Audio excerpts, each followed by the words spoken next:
Round 1 जीत लिया China ने। South Pacific में गिरने के बाद चीन के सुर बदले। ऑस्ट्रेलिया में चीनी राजदूत का बड़ा बयान। 2 साल बाद ऑस्ट्रेलिया से सुधर रहे संबंध। सिंगापुर में मिले थे चीन ऑस्ट्रेलिया के रक्षा मंत्री। ऑस्ट्रेलिया के साथ संबंध नए मोड़ पर, चीनी राजदूत ने कहा। यह खबर बहुत मायने रखती है। क्या ऑस्ट्रेलिया के साथ संबंध नए मोड़ पर कहने का मतलब यह है कि सकारात्मक रूप से नए मोड़ पर, या डिप्लोमेसी का तकाजा यह कहता है कि बातों को ऐसे कहो कि उसके जितने संदर्भ अपनी अपनी सुविधा से निकाले जा सकते हो वो निकाले जाएं, लेकिन उसमें हमारा जो हित है वो प्रभावित ना होने पाए। इसको समझने के लिए जरा आपको लिए चलता हूं अपर स्टूडियो में, और वहां एक latest state of the art graphics के जरिए समझेंगे क्या चाहा जा रहा है इन पैसिफिक आइलैंड कंट्रीज में, और क्या चाइना का वो मंतव्य पूरा होगा। यहां जरा देखिए, और यहां रॉबिन सचदेव साहब के एकदम करीब खड़े होकर हम समझेंगे कि क्या राउंड 1 चाइना के नाम रहा। यहां आप देखिए साउथ पैसिफिक, यहां 1.4 मिलियन टन टूना फिश हर साल चाइना यहां से पकड़ कर ले जाता है, और वो भी अवैध तरीके से। और यही वजह थी कि अभी जो क्वाड की बैठक हुई, इसमें कहा गया कि मैरीटाइम मॉनिटरिंग अब की जाएगी और देखा जाएगा कि यहां पर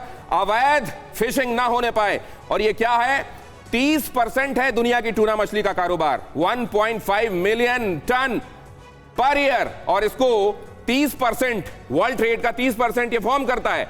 चाइना में क्योंकि खाते बहुत हैं, सी फूड खासतौर से टूना फिश बहुत पसंदीदा है, लेकिन उतनी पैदा नहीं कर पाते, इसलिए दूसरी जगहों पर जाकर मछली मारकर लाते हैं और अपने यहां खपाते हैं। ये मंजूर नहीं है क्वाड कंट्रीज को, इसलिए मैरीटाइम मॉनिटरिंग की बात की गई है। लेकिन इस पर रोक लग पाएगी क्या? दक्षिण महासागर में ओवर फिशिंग करता है चीन, और यह बात दुनिया में अब किसी से छिपी नहीं है। चीन की अवैध फिशिंग पर क्वाड की सख्त नजर बनी हुई है, और आने वाले दिनों में इसको जब इंप्लीमेंट किया जाएगा, आपको याद होगा हाल में जब क्वाड ने अपनी ये बात कही थी कि हम मैरीटाइम मॉनिटरिंग करेंगे, चाइना ने इसका विरोध किया था। और इधर क्या उस सब के बावजूद यहां फिशिंग जारी रहेगी? दक्षिण प्रशांत महासागर में सब कुछ कानूनी बनाने की कोशिश हो रही है, लेकिन चाइना उस कानून को चलने नहीं देता जो उसकी महत्वाकांक्षा के आड़े आता है। Has the round 1 really been on चाइना's name, sir? Yes definitely. मैं अगर खेल की बात हो रही है, मैं एक और खेल इंट्रोड्यूस करता हूं। देखिए, बॉक्सिंग होती है तो बॉक्सिंग में भारी भरकम 2 लोग लड़ते हैं। चाइना ने बॉक्सिंग तो छोड़ो, चाइना ने कबड्डी का मैच शुरू कर रखा है। और जब फिशिंग की बात कर रहे हो ना, चाइना कर क्या रहा है, ये अपने मछुआरों को भेजता है 50-60 किलोमीटर, वहाँ एक बड़ी शिप खड़ी है, ये वहाँ पे अपनी मछली डाल देते हैं, पानी लेते हैं, डीजल लेते हैं, एक रात रेस्ट करते हैं, 100 किलोमीटर और आगे चले जाते हैं। वहाँ एक और बड़ी शिप खड़ी है, वहाँ पर अपनी मछलियाँ डालते हैं, रात को रुकते हैं इनके मछुआरे, डीजल पानी लेते हैं, अपनी छोटी बोट्स में आगे बढ़ते जा रहे हैं। जैसे कबड्डी गेम में सांस लेकर के रुकना पड़ता है ना, तो ये लोग उस तरह से अपनी एक्सपेंशन करे जा रहा है चाइना। और इन सब फिशिंग बोट्स में केवल फिशिंग नहीं हो रही है, इन सब फिशिंग बोट्स ने चाइनीज नेवी ने रडार लगा दिए हैं, तो मैपिंग कर रहे हैं सी बेड की और कम्युनिकेट कर रहे हैं वापस इनकी जो PLA नेवी है उसको, कि सी बेड में क्या है। तो समुद्र में अगर नीचे कोई सबमरीन भी जा रही है, इनके मछुआरों को उसको आइडिया लग सकता है, कितना गहरा समुद्र कहां पर है, इनको वो आइडिया लग सकता है। तो चाइना अपनी फिशिंग बोट्स को केवल फिशिंग अवैध तरीके से और अपनी इकोनॉमी के लिए ही नहीं, बल्कि जैसे होता है ना पोजेशन, रियल एस्टेट में क्या आपने पोजेशन कर लिया, आपने कब्जा कर लिया। इनके 100-100, 200 मछुआरों के झुंड अगर फिलीपींस में आ जाते हैं, कैसे पहुंचते हैं उतनी दूर? इसी स्ट्रैटेजी से पहुंचते हैं। और जब वहां पहुंचते हैं फिलीपींस के आसपास, उनका कोस्ट गार्ड क्या करेगा? उनका बड़ी बड़ी कोस्ट गार्ड वेसल्स हैं, वार्निंग देंगे, ये देंगे, वो देंगे। अब 200 कैसे रोकोगे? आपके कहने का मतलब ये कि वाकई राउंड 1 चाइना के नाम रहा है। अमेरिका क्यों अपनी पकड़ उसने over a period of time ढीली होने दी है? क्या उसके पास प्रायोरिटीज में इस समय दूसरी चीजें हैं क्या? क्योंकि इस पूरे इलाके में अमेरिका का, ऑस्ट्रेलिया का या उसके मित्र देशों का प्रभुत्व रहा है। क्यों यहां पर उसकी पकड़ ढीली हुई, यह जरा समझना चाहते हैं हम। कर्नल राठौर, आपके मुताबिक ऐसा क्यों हुआ है? देखिए, साउथ पैसिफिक में जो इसकी पोजीशन आपने बताई थी वो बहुत महत्वपूर्ण है।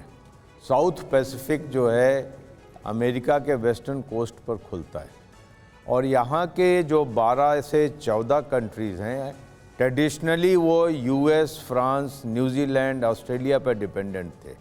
लेकिन जब से चाइना ने बेल्ट रोड इनिशिएटिव लॉन्च किया, अमेरिका को इसकी भनक भी नहीं लगी, वहाँ के 12 कंट्रीज़ ने BRI ज्वाइन की। ये सारा जो उपद्रव अभी सामने आ रहा है वो इसलिए आ रहा है कि चाइना ने सोलोमन आइलैंड के साथ सिक्योरिटी पैक्ट किया है। छोटे आइलैंड्स होने के साथ वहाँ की पॉलिटिक्स, जो इंटरनल पॉलिटिक्स बड़ी स्टेबल नहीं है। जैसे सोलोमन आइलैंड के अंदर जो वहाँ के प्रधानमंत्री हैं, जो वहाँ का राजकाज चलाते हैं, वो बहुत लोकप्रिय नहीं है। उन्होंने इस पैक्ट में ये भी रखा है कि चाइनीज़ आर्म्ड पुलिस की मदद लेंगे वहाँ के इंटरनल सिक्योरिटी को संभालने के। बिल्कुल, और ये तो सर जाहिर भी नहीं किया गया था। ये कहा गया था कि सोलोमन के पास रहेगा, हमारे पास दुनिया जाने की भी नहीं कि हमारे बीच में क्या ट्रीटी हुई है। ये सर मैं आपको बीच में रोक रहा हूं, मैं एक बात ये भी कह दूं कि वहां के लोगों ने आखिरकार इस बात को समझा है कि यहां पर जो इंफ्रास्ट्रक्चर बनाएगा चाइना, उसकी सिक्योरिटी के लिए, और इनकेस वहां किसी तरीके का रिवोल्ट होता है तो उसको क्वेल करने के लिए, उसका दमन करने के लिए यहां पुलिस आने की व्यवस्था की गई है। सर मैं आपके पास लौटता हूं। परवाह देश की, सोमवार से शुक्रवार रात 10 बजे TV9 भारतवर्ष पर।